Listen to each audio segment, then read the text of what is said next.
ஸ்ரீ என்ற சிறுமி ஒவ்வொரு மாலையும் தனது படுக்கையறை ஜன்னல் வழியாக நட்சத்திரங்களை பார்த்து மகிழ்ந்தாள். அவளுக்கென்று ஒரு சிறப்பு நட்சத்திரம் இருந்தது. அவளுடைய வீட்டின் மேலே ஒரு சிறிய மின்னும் நட்சத்திரம். அவள் அதை மின்னும் நட்சத்திரம் என்று பெயரிட்டாள். ஒரு இரவு ஸ்ரீ மேலே பார்த்து மயங்கிப் போனாள். பிரகாசத்தை எங்கும் காணவில்லை. நீ எங்கே போனாய்? அவள் கிசுகிசுத்தாள்.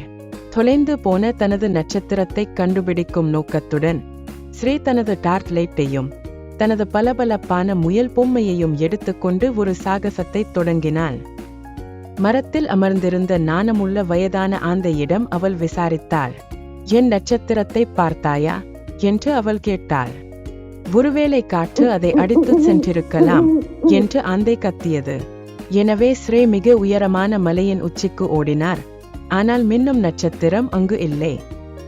நீ எப்போதாவது என் நட்சத்திரத்தை பார்த்தாயா என்று அவன் தூக்கத்தில் ஆழ்ந்த நதியை கேட்டான். நதி குமிழியாக கேட்டது. தண்ணீரில் ஒரு மின்னலைக் கண்டேன். ஆனால் அது வெறும் நிலவின் பிரதிபலிப்புதான். ஸ்ரீ பெருமூச்சு விட்டு அமர்ந்தாள். அந்த நேரத்தில் அவள் காதில் ஒரு மென்மையான காற்று வீசியது. உன் இதயத்திற்குள் பார். அவள் கண்களை மூடிக்கொண்டு அவளுடைய பாட்டி தேவகி சொல்வதை நினைவு கூர்ந்தாள். நட்சத்திரங்கள் நம்மை விட்டு ஒருபோதும் பிரிவதில்லை. நாம் அவற்றை பார்க்க முடியாவிட்டாலும் கூட அவை நம் இதயங்களில் பிரகாசிக்கின்றன. ஸ்ரீ சிரித்தாள். அது அங்கே இருக்கிறது என்பதை அறிய அவள் மின்னும் நட்சத்திரத்தை பார்க்க வேண்டியதில்லை.